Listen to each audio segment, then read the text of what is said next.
तो दोस्तों आज के एपिसोड में पिंगान सीधा उस ग्रैंडपा के घर के अंदर ही घुस जाएगा ताकि वहां जाने के बाद लिन का बदला ले सके कि आखिर उन लोगों ने लिन के साथ ऐसा क्यों किया। तो जैसा कि अब तक क्या हमने देखा था, लिन यहाँ पर वो आर्मर बेचने के लिए तैयार हो चुका था जिसे मिस जू जो होती है वो खरीदने के लिए आती है। लेकिन इसी बात को सुनकर आसपास जो बैठे लोग थे वो लोग अफवाह फैला देते हैं कि जो लिन है वो अपना आर्मर फैंगलाई एकेडमी को बेच रहा है, जो कि उस ग्रैंडपा की जो ज़ेंगियन माउंटेन है उसकी सबसे बड़ी दुश्मन है। यही सुनकर वो जो ग्रैंडपा था जिसका नाम युवान है वो भड़क जाता है कि आखिर उस लिन की हिम्मत कैसे हुई हमारे दुश्मन को वो आर्मर बेचने की। इसलिए उसने लिन के पास जाकर उसे ऐसा मारा था कि लिन की हालत पूरी तरह से खराब हो चुकी थी। वो अब उठ तक नहीं पा रहा था, ऐसा लग रहा था कि अब वो बिल्कुल मर ही जाएगा। इसी वजह से पिंगान ने ठान लिया था कि वो लिन का कैसे भी करके बदला लेगा। तो इस एपिसोड की शुरुआत में ग्रैंडपा जो होता है अपनी पोती के साथ एक लिन फैमिली के पास आता है। वहां आने के बाद लिन फैमिली का जो लीडर था उसे ग्रीट कर रहा था ग्रैंडपा के यहाँ पर आने के लिए। ग्रैंडपा युवान जो होता है वो अपनी पोती से कहा था कि देखो बच्ची, तुम यहाँ पर ना रहो, मैं कुछ जरूरी काम करके आता हूँ। वो काम थोड़ा सा ज्यादा जरूरी है इसलिए मुझे जाना पड़ेगा क्योंकि मैंने अभी थोड़ा सा बखेड़ा खड़ा कर दिया है ना, तो इस वजह से हो सकता है कि कुछ दुश्मन होंगे जो मुझे ही ढूंढ रहे होंगे। तो मैं नहीं चाहता कि अगर तुम मेरे साथ रहोगी ना तो तुम भी किसी मुसीबत में पड़ जाओ, तो तुम यही रुको, मैं सारा मैटर सुलझा के आ जाऊंगा। उसकी पोती कह रही थी कि नहीं ग्रैंडपा, मुझे नहीं कहीं जाना है, मुझे आपके साथ ही रहना है, आप जहाँ जाएंगे मैं वहीं जाने वाली। तब लिन फैमिली का जो लीडर था वो युवान से कह रहा था कि सीनियर, आपको घबराने की जरूरत नहीं है, हम लोग यहाँ पर है ना, हम यहाँ पर आपकी पोती का अच्छे से ख्याल रखेंगे। वो वहाँ पर टाउजी नाम की एक लड़की को बुलाता है और उससे कह रहा था कि तुम्हारी जिम्मेदारी है ग्रैंडपा युवान की पोती का ख्याल रखना, अगर इसे कुछ भी हुआ तो मैं तुम्हारी जान ले लूंगा। ये सुनकर ग्रैंडपा युवान जो होता है वो लिन फैमिली के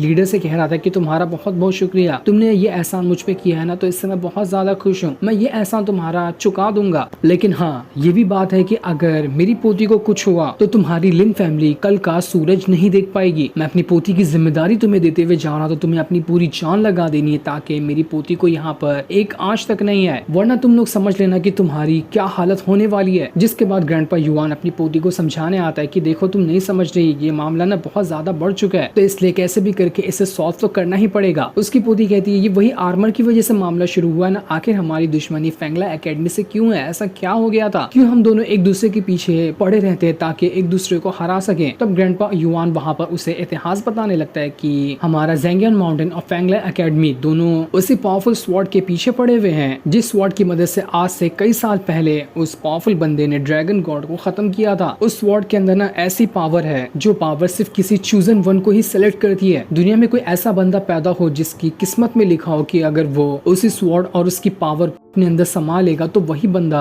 उस स्वॉर्ड की पावर का इस्तेमाल कर सकता है। हमारी ज़ेंगियन माउंटेन और फैंगलाई एकेडमी दोनों उसी स्वॉर्ड के पीछे पड़ी हुई है ताकि इन दोनों फैमिली के अंदर से कोई ऐसा बंदा निकल कर बाहर आए जो वही चूजन वन हो जिसके पास उस स्वॉर्ड की पावर जाएगी। यही वजह है कि हम दोनों यहाँ पर बहुत ही जमाने से एक दूसरे से लड़ते हुए आए हैं। ये लड़ाई तभी खत्म होगी जब हम दोनों की फैमिली में से कोई एक बंदा ऐसा बाहर निकल कर आए जिसके पास उस स्वॉर्ड की पावर चली जाए। जिस भी फैमिली के बंदे को उस स्वॉर्ड ने सिलेक्ट किया वो फैमिली मानो की जीत जाएगी, उस फैमिली के पास इतनी पावर आ जाएगी कि उसका अंदाजा भी नहीं लगाया जा सकता। ऐसा कहा जाता है कि जिसके पास वो आर्मर जो कि लिन के पास था वो आर्मर हो और उसके बाद उसके पास वो स्वॉर्ड पावर आ जाए तो वो बंदा इतना स्ट्रॉन्ग हो सकता है कि वो खड़े खड़े पूरी की पूरी कंट्री को खत्म कर देगा। उस आर्मर और उस स्वॉर्ड को तोड़ पाना बिल्कुल नामुमकिन के बराबर है, कभी उसे तोड़ा या फिर उसकी पावर को रोका जा ही नहीं सकता। अभी तक कि ये कंफर्म तो नहीं कहा गया लेकिन सारे लोगों को ऐसा लगता है ना कि जब लिन के पास वो आर्मर है तो हो सकता है बाय चांस लिन ही वो चूजन वन हो जिसके पास उस स्वॉर्ड की पावर जाएगी। इसलिए ना ही हमारी जो ज़ेंगियन माउंटेन है वो लिन को फैंगलाई एकेडमी की तरफ जाने देना चाहती है, ना ही फैंगलाई एकेडमी लिन को हमारे तरफ आने देना चाहती है। इन्हीं दोनों के बीच में ये लिन जो है ना पिस रहा है। मैं बस इस बात को कंफर्म करना चाहता हूँ कि अगर लिन ही वो चूजन वन हुआ ना तो फिर मैं उसे अपने साथ शामिल कर लूंगा। एक बार वो मेरे साथ शामिल हो जाए उसके बाद मैं उसकी जान लेकर उसकी सारी पावर को छीन लूंगा। उसकी पोती कह रही होती फिर आपने यहाँ पर लिन को मारा क्यों, ऐसा लग रहा है कि वो मर गया। अगर वो मर गया होगा और इसके बारे में किसी को पता चला कि आपने ही यहाँ पर उसकी इस तरह से हालत खराब की है तो हम मुसीबत में पड़ सकते हैं क्योंकि हम वैसे भी आउटसाइडर हो। तो यहाँ के जो गांव के रूल है उसी हिसाब से हमें गांव से बाहर निकाल कर फेंक दिया जाएगा, तो ना ही हमारे हाथ लिन लगेगा ना ही उसका आर्मर या फिर वो स्वॉर्ड लगने वाली है। जिस पर ग्रैंडपा कहता है तुम्हें क्या लगता है कि मैंने लिन को मार दिया? नहीं, मैंने लिन को नहीं मारा है, लेकिन हाँ उसकी हालत जरूर खराब कर दी है। वो अपने आखिरी सांस तक के ऐसे ही बिस्तर पे पड़ा रहेगा और अपनी पल पल मौत को तरसेगा क्योंकि अगर मैंने उसे मार दिया होता ना तो सीधा सीधा मुझे इस गाँव से बाहर निकाल कर कर फेंक दिया जाता, जो कि मैं बिल्कुल भी नहीं चाहता। इसलिए मैं तुमसे कह रहा हूँ कि तुम यहीं पे रुको और अपना ख्याल रखना। मैं सारा मैटर देख कर आता हूँ कि असल में ये प्लान किसका था और किसने मुझे लिन के खिलाफ भड़काया। क्या ये फेंगलाई एकेडमी वालों का काम था या फिर किसी और का काम हो सकता है जिसने मुझे लिन के खिलाफ भड़का दिया और मैंने उसकी धुलाई कर दी। ये सुनकर ग्रैंडपा युआन की जो पोती होती है उससे कहती कि आप मुझसे वादा करो कि आप यहाँ पर रिटर्न जरूर आओगे। जिस पर उसका जो ग्रैंडपा होता है उससे वादा कर देता है कि ठीक है, मैं सारा मैटर सुलझा करना जल्द से जल्द तुम्हारे पास आऊंगा। दूसरी तरफ एक डॉक्टर जो होता है वो लिन का इलाज कर रहा था, लेकिन इलाज करते हुए वो वहाँ पर सारे लोगों से कह देता है कि नहीं, ये मामला मेरे हाथ के बाहर है, मैं यहाँ पर लिन को नहीं बचा सकता। वो अभी सांसें ले रहा है, मैं बता सकता हूँ कि वो अभी सांसें ले रहा होगा, लेकिन कब तक लेगा ये नहीं मैं कह सकता। चाहे वो आज मर जाए, कल मर जाए या परसों मर जाए, ये कभी भी मरेगा, लेकिन मरेगा कंफर्म है। मास्टर रुआन की बेटी तो वहाँ पर डॉक्टर का ही गला पकड़ते हुए कहती कि आखिर तेरी हिम्मत कैसे हुई ऐसा करने की, तू यहाँ पर इलाज कर, अगर इलाज नहीं कर सकता तो काय के लिए अपने आप को डॉक्टर कहलवाता है। मास्टर रुआन अपनी बेटी से कहते कि रुक जाओ, डॉक्टर की रिस्पेक्ट। वो यहाँ पर किसी मरे हुए इंसान के अंदर जान तो नहीं डाल सकता ना, वो डॉक्टर है, वो सिर्फ अपना काम कर रहा है। वहीं पर पिंगान भी बैठा हुआ था जो कि काफी ज्यादा उदास होता है। वो वहाँ पर डॉक्टर से कह रहा था कि डॉक्टर प्लीज आप एक बार फिर से यहाँ पर ट्राई करने की कोशिश करें, क्या पता हो सकता है कि लिन यहाँ पर ठीक हो जाए और उसके इंटरनल जो चोटें हैं वो सभी रिकवर होने लगे। डॉक्टर बताता है कि नहीं पिंगान, मैंने अपनी तरफ से सारी की सारी कोशिश कर ली, लेकिन मैं कुछ नहीं कर पा रहा। इसके अंदर से चोटें इतनी ज्यादा गहरी है कि उसे ठीक करना बिल्कुल नामुमकिन है। पिंगान कहता है सिर्फ मेरे लिए आप एक बार फिर से ट्राई करो और उसके बाद जो भी फैसला निकल के आएगा मैं उसे एक्सेप्ट करने के लिए तैयार हूँ। पिंगान के इतने रिक्वेस्ट करने पे वो डॉक्टर फिर से यहाँ पर लिन का इलाज करने के लिए मान जाता है। उसके बाद तो पिंगान पूरे गुस्से के साथ वहाँ से जा रहा था। जाते हुए वहाँ पर कह रहा था कि अगर गॉड ने यहाँ पर मुझ जैसे गरीब लोगों के लिए इंसाफ नाम का शब्द बनाया ही नहीं है तो मैं जा रहा हूँ गॉड से खुद का इंसाफ छीनने के लिए। लगता है यहाँ पर ना प्रार्थना करने से कुछ नहीं होगा, अब छीन कर ही लाना पड़ेगा, चाहे दुनिया इधर की उधर क्यों ना हो जाए, मैं यहाँ पर लिन को इंसाफ दिला कर ही रहूंगा। मास्टर रुआन की बेटी भी यहाँ पर पिंगान के पीछे जा रही होती है, लेकिन मास्टर रुआन उसे रोकते हुए कहता है नहीं रुक जाओ, तुम्हें पिंगान के साथ नहीं जाना चाहिए, वो अभी बहुत ज्यादा जोश में और अगर तुम उसके साथ रहोगी ना तो इससे उसका ध्यान भी भटक सकता है, इसलिए तुम यही रहो, उसी में भलाई है। लेकिन तब भी यहाँ पर मास्टर रुआन की बेटी नहीं मान रही थी। वो भागते हुए पिंगान के पास आती है और उससे कह रही थी कि पिंगान मुझे माफ कर देना, तुम्हें ऐसा लग रहा होगा कि मेरे फादर ने ना लिन को बचाया नहीं, लेकिन असल बात यह है कि जहाँ पर लिन गया था वो हमारा इलाका है ही नहीं। ब्रिज को क्रॉस करने के बाद हम कुछ नहीं कर सकते, हमारे पास इतने पैसे नहीं है कि हम यहाँ पर अपनी आर्मी बढ़ा दे, एक बहुत ही अच्छा सा सेक्ट यहाँ पर बना ले ताकि हमारा इलाका बढ़ सके। कम पैसे होने की वजह से हम हमारे डिसाइपल को स्वॉर्ड वगैरह बनाना भी सिखाते हैं ताकि उससे कुछ आमदनी हो जाए। अगर मेरे फादर को पता होता कि ऐसा कुछ होने वाला है तो वो लिन को पहले बचा लिए होते। जिस पर पिंगान कहता है नहीं नहीं, मैं तुम्हारे फादर को कोई दोष नहीं दे रहा, उनकी कोई गलती नहीं है, ऐसा तो लिन के साथ होना लिखा हुआ था तो हो गया, लेकिन अब यहाँ पर इस चीज को सुधारने का भी तो मौका है, मैं चाह रहा हूँ इस चीज को सुधारने के लिए। मास्टर रुआन की बेटी कहती है पिंगान तुम पागल तो नहीं हो गए ना, तुम जा रहे हो उस ग्रैंडपा से फाइट करने के लिए, तुम्हें पता भी है उसका ज़ेंगियन माउंटेन जो है वहाँ पर कितने ज्यादा स्ट्रॉन्ग लोग रहते हैं, ये काम तुम अकेले नहीं कर पाओगे। लेकिन पिंगान कहता है जब मेरे पास मौका था लिन को बचाने का तो वो मैं यहाँ पर लिन को नहीं बचा पाया, तो अब यहाँ पर मुझे दूसरा मौका मिला है उसके लिए इंसाफ दिलाने का, ये भी मैं नहीं कर पाया ना तो जिंदगी भर मैं खुद को कोसते रह जाऊंगा। अगर लिन को यहाँ पर कुछ हुआ तो मैं अपने आप को कभी माफ नहीं कर सकता, इसलिए अब यहाँ पर कितनी भी बड़ी मुसीबत क्यों ना आ जाए मैं जा रहा हूँ लिन को इंसाफ दिलाने के लिए। मास्टर रुआन की बेटी वहाँ पर कह रही थी तुम यहाँ पर गाँव के जो मास्टर है उनसे बात क्यों नहीं करते, वो यहाँ पर अगर फैसला निकाले तो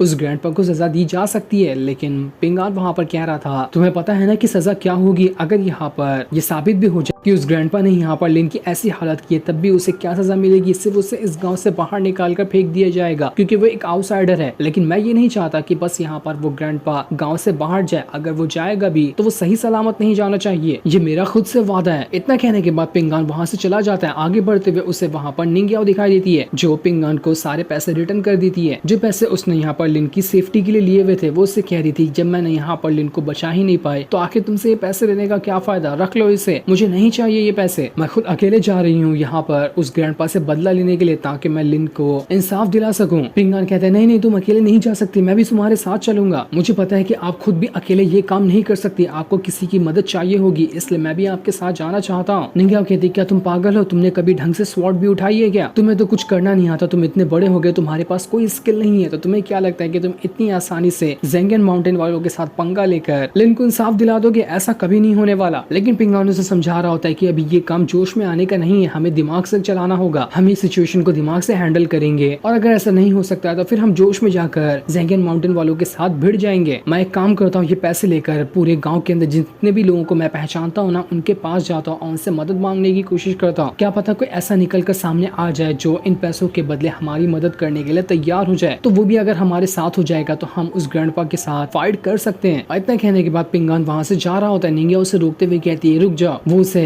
अपने पास से निकाल कर एक डैगर निकालती है और उसे देते हुए कहती है कि तुम्हें पता है ये डैगर ना मेरे होम टाउन की सबसे कीमती चीज है। ये मुझे गिफ्ट के तौर पर मेरे होम टाउन से मिला था क्योंकि मैं वहाँ की सबसे ज्यादा पावरफुल कल्टीवेटर में से एक मानी जाती थी। तो मैं ये ना तुम्हें दे रही हूँ। क्या पता इतनी कीमती डैगर को लेकर ना तुम्हारे अंदर जोश आ जाए और तुम यहाँ पर इसका इस्तेमाल करते हुए अपने दुश्मनों का मुकाबला कर सको। ये सुनकर पिंगान काफी ज्यादा खुश हो जाता है और वो वहाँ पर उस डैगर को ले लेता है, जिसे देखते हुए वो काफी ज्यादा जोश में आ चुका था कि अगर मेरे हाथ में इतनी कीमती चीज लगी है तो मैं इसे रिस्पेक्ट देते हुए कोशिश करूंगा कि ये यहाँ पर लिन को इंसाफ दिलाने में मदद कर सके। क्या पता इस बार शायद हमें एक से ज्यादा लोगों को भी मारना पड़ सकता है। निंगिया कह रही होती है आज से पहले तुमने कितने लोगों की जान ली है तुम्हें पता है? पिंगान कहता है नहीं मालूम, शायद 1 या 2 होंगे, वो भी मैंने अपनी मर्जी से नहीं लिया था। कोई था एक ओल्ड मैन जिसने अपनी पावर का इस्तेमाल करके मुझे कंट्रोल किया, उसके कंट्रोल में ही जाकर मैं उन दोनों की जान ले लिया था, लेकिन खुद से मैंने आज तक किसी को नहीं मारा है। निंगिया कहती है आज तक किसी को मारा नहीं और इतना जोश चढ़ा कर रखे हो कि तुम यहाँ पर सीधा ज़ेंगियन माउंटेन वालों के साथ पंगा लेते हुए उन्हें खत्म कर दोगे। मैं भी तो देखती हूँ कि तुम्हारा जोश तुम्हें कहाँ तक ले जाता है। इसके बाद पिंगान वहाँ से सबसे पहले ब्रदर सॉन्ग के घर पे ही आता है जहाँ पर यीजुई होती है। वो यहाँ पर मदद मांगने के लिए आया था। यीजुई कहती है देखो ब्रदर सॉन्ग यहाँ पर नहीं है तो तुम जा सकते हो। पिंगान कहता है मुझे यहाँ पर ब्रदर सॉन्ग से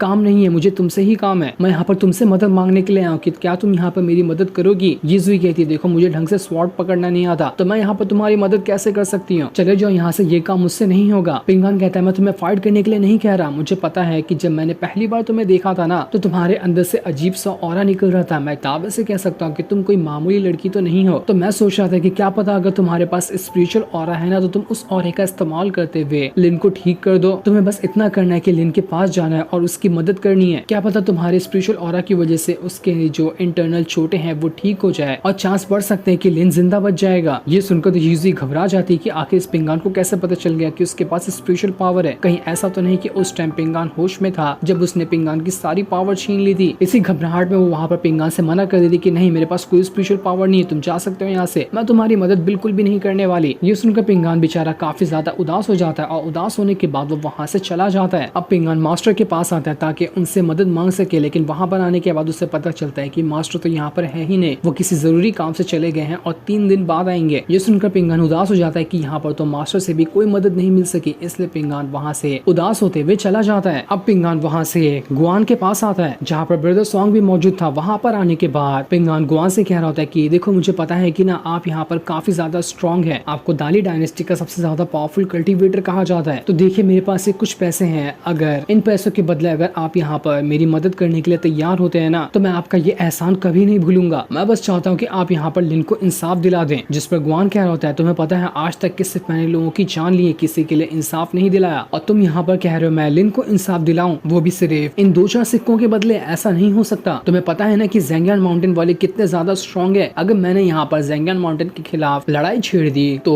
बात ये चलने लग जाएगी कि हमारी दाली डायनेस्टी ने ज़ेंगियन माउंटेन के साथ दुश्मनी मोल ले ली है। मैं ऐसा तो नहीं देख सकता कि हमारी दाली डायनेस्टी का नाम बिला वजह खराब हो जाए, जबकि हमारी कोई दुश्मनी है ही नहीं ज़ेंगियन माउंटेन वालों के साथ। तो मैं यहाँ पर तुम्हारी मदद क्यों करूँ? कोई खास वजह होती तो मैं यहाँ पर तुम्हारी मदद करने के लिए तैयार भी हो सकता था, लेकिन तुम्हारे पास तो कुछ ऐसा है ही नहीं, नहीं कोई खास वजह है जिससे मैं तुम्हारी मदद करूँ, इसलिए तुम यहाँ से रिटर्न जा सकते हो। पिंगान ये सुनकर काफी ज्यादा उदास हो चुका था कि कहीं से उससे मदद नहीं मिली, इसलिए वो उदास होकर वहाँ से जा रहा होता है। लेकिन जैसे वो घर के बाहर कदम बढ़ाता गुआन उसे रोकते हुए कहता है कि रुक जाओ, मेरे पास ना तुम्हारे लिए एक ऑफर है, मैं तुम्हें 2 शर्त देता हूँ, अगर तुमने वो दोनों मेरा काम कर दिया ना तो उसके बदले मैं यहाँ पर लिन की जान बचाने की भी कोशिश करूंगा और इसे इंसाफ भी दिलाऊंगा। पहला काम यह है कि तुम्हें ग्रैंडपा जो है ना उसकी पोती को उठाकर यहाँ लेकर आना है, तुम्हें उसका अपहरण करना होगा, और दूसरा काम यह है कि इस गांव के अंदर जो ब्लेसिंग वाला ट्री है ना जो सभी को ब्लेस करता है उसे काटना पड़ेगा। तुम ये दोनों में से एक काम करोगे तो मैं यहाँ पर उस ग्रैंडपा की मार मार का हालत खराब कर दूंगा, और अगर तुमने दोनों काम कर दिया तो मैं उसका गला काट कर तुम्हारे कदमों के नीचे उसे पटक दूंगा। तो बताओ तुम्हें ये मेरा ऑफर कैसा लगा? जो सुनकर पिंगान काफी ज्यादा गुस्सा हो जाता है कि आखिर ये किस तरह का ऑफर मुझे दे रहा है। वो यहाँ पर बिना कुछ भी जवाब दिए वहाँ से चला जाता है। उसके जाने के बाद ब्रदर सॉन्ग जो था वो गुआन से कह रहा था कि आपको क्या लगता है पिंगान आपकी बात मानेगा? अगर पिंगान ने ये काम कर दिया ना तो पिंगान वो वाला पिंगान कभी नहीं रह सकता जैसा कि वो पहले हुआ करता था। पहले पिंगान बहुत ही शरीफ था, लेकिन आपने उसे 2 ऐसे काम दिए हैं जो कि बदमाश से बदमाश इंसान भी जल्दी करना पसंद नहीं करेगा। गुआन कह रहा होता है यही तो मैं टेस्ट करना चाहता हूँ, मैंने उसकी आंखों में जोश देखा है, अगर उसने ये कर दिया ना तो ये तुम्हारे हमारे लिए एक बहुत बड़ी सीख होगी कि इंसान भले से कितना भी कमजोर क्यों ना हो, जब वो जोश में आता है ना तो कोई भी काम करके दिखा सकता है, चाहे वो अच्छा काम हो या बुरा हो। हर एक इंसान के अंदर गुड और इविल दोनों होता है। कब किस चीज की जरूरत पड़ जाए उसे उस चीज का इस्तेमाल करना पड़ता है। तो बस तुम यहाँ पर बैठकर तमाशा देखो और देखो कि यहाँ पर पिंगान जी काम कर पाता है या फिर नहीं कर पाता है। अब पिंगान जो होता है वहाँ पर मुंह लटका कर दोबारा से निंगियाओ के पास आता है और वहाँ आने के बाद वो उससे कह रहा था कि मैंने हर जगह ट्राई कर लिया लेकिन कहीं से भी कोई मदद नहीं मिली। ये सुनकर निंगियाओ कहती है मुझे तो पता ही था कि यही होने वाला है, इतना खतरनाक काम हम करना चाहते हैं, इसमें हमारी मदद थोड़ी ना कोई करेगा। वो वहाँ पर निंगियाओ से कह रहा होता है कि देखो यहाँ पर एक कुआं है, अगर इस कुएं के अंदर कोई गलती से गिर जाए और उसकी जान जाने वाली हो तो क्या आप यहाँ पर उसकी मदद करेंगी या फिर खुद की जान खतरे में क्यों ना आ जाए ये सोचकर आप यहाँ से चली जाएंगी। जिसमें निंगियाओ कहती है अगर मेरे सामने ऐसी सिचुएशन आए ना तो मैं इस कुएं को तोड़कर अंदर जाऊं और उसे बचाकर बाहर ले आऊं, आखिर मैं किसी को ऐसे क्यों छोड़ सकती हूँ। ये सुनकर पिंगान एकदम ज्यादा खुश हो जाता और हंसते हुए वो यहाँ पर निंगियाओ से कह रहा था बस मैं यही सुनना चाहता था, मुझे पता था कि आप इसी तरह से जवाब देंगे, तो अब हमने डिसाइड कर लिया है कि कोई हमारी मदद करे या ना करे हम दोनों ही यहाँ पर जाएंगे और पूरे के पूरे ज़ेंगियन माउंटेन के साथ फाइट करने की कोशिश करेंगे, चाहे कोई भी क्यों ना आ जाए। हम यहाँ पर उस ग्रैंडपा युआन को नहीं छोड़ने वाले, हमें यहाँ पर एक प्लान बनाना होगा, प्लान के साथ ही हम अपने काम को अंजाम देंगे। इसके बाद वो दोनों वहाँ पर प्लान बनाने लगते हैं लेकिन अभी हमें इनका प्लान नहीं बताया जाता। बस यहाँ पर पिंगान कहता है कि आप दूसरी तरफ से आना और मैं दूसरी तरफ से जाता हूँ। इसके बाद निंगिया और पिंगान दोनों अपना अलग अलग रास्ते से होकर ज़ेंगियन माउंटेन की तरफ जाना शुरू कर देते हैं ताकि उस ग्रैंडपा युआन का बैंड बजा सके। पिंगान सबसे पहले अपने घर पर आता है और जितनी भी उसके पास हथियार वगैरह थे, कुछ गुलेर होती है, कुछ तीर कमान होते हैं, उन सभी को फटाफट गर्म करके रखना शुरू कर देता है ताकि उसका इस्तेमाल करते हुए जो भी उसके सामने आएगा सभी का बैंड बजा देगा। पिंगान की आंखों में एक साफ साफ जोश देखा जा सकता था। वो पूरे जोश के साथ वो तैयार होता है और अपने घर का दरवाजा खोलकर यहाँ से निकल जाता है। दूसरी तरफ हम एक डॉक्टर को देखते हैं जो कि वहाँ पर सिगार फूंक रहा था। वहाँ पर एक बंदा आता है जो उससे कह रहा था कि लगता है हमारी ना फार्मेसी की दुकान यहाँ पर बर्बाद हो चुकी, किसी लोगों ने मिलकर हमारी फार्मेसी की दुकान को बर्बाद कर दिया। ये सुनकर वो जो डॉक्टर था वो भी काफी ज्यादा गुस्सा हो जाता है लेकिन वो कहता है लगता है यहाँ पर तबाही आने वाली है, इसलिए लोगों को दवाइयों की अब जरूरत ही नहीं है। ये डॉक्टर कौन था इसके बारे में अभी हमें नहीं बताया जाता। दूसरी तरफ ग्रैंडपा युआन की जो पोती होती वो लिन फैमिली के अंदर आराम से बैठी हुई थी, वो वहाँ पर टाइम पास कर रही होती है और ताओजी और उसकी जो साथियां थी वो सभी उसकी पोती को घेर कर रखी होती है क्योंकि उनकी जिम्मेदारी है ग्रैंडपा युआन की पोती को संभालना। तभी वहाँ पर पिंगान आ जाता है, एक घसीट के गुलेर मारता है कि वो जो पोती थी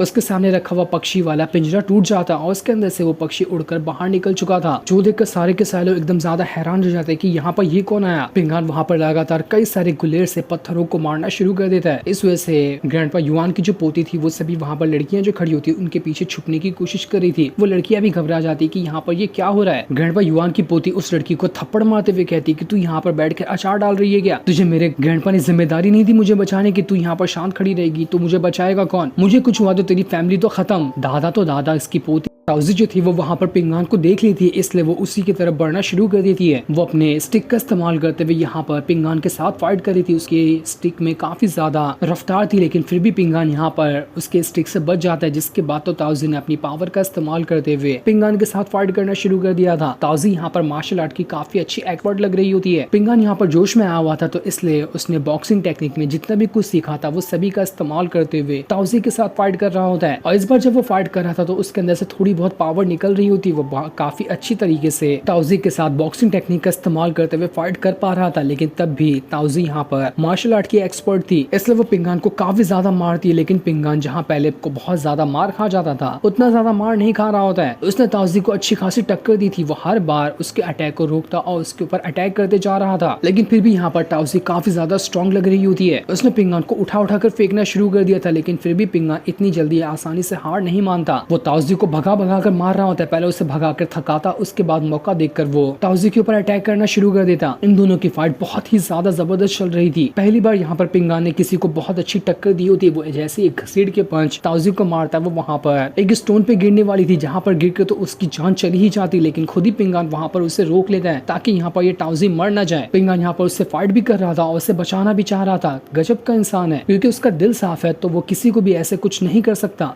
जिसके बाद पिंगान वहाँ पर अकेला खड़ा होता है और उसके सामने बहुत सारे लोग थे जो सभी अपने अपने वेपन लेकर पिंगान से फाइट करने के लिए तैयार थे, लेकिन पिंगान अकेला वहाँ पर अपने गुलेर को लिए खड़ा होता है ताकि वो यहाँ पर सभी का बैंड बजा सके। जो सीन दिखाते ही ये एपिसोड यहीं पर एंड हो जाता है। Thanks for watching.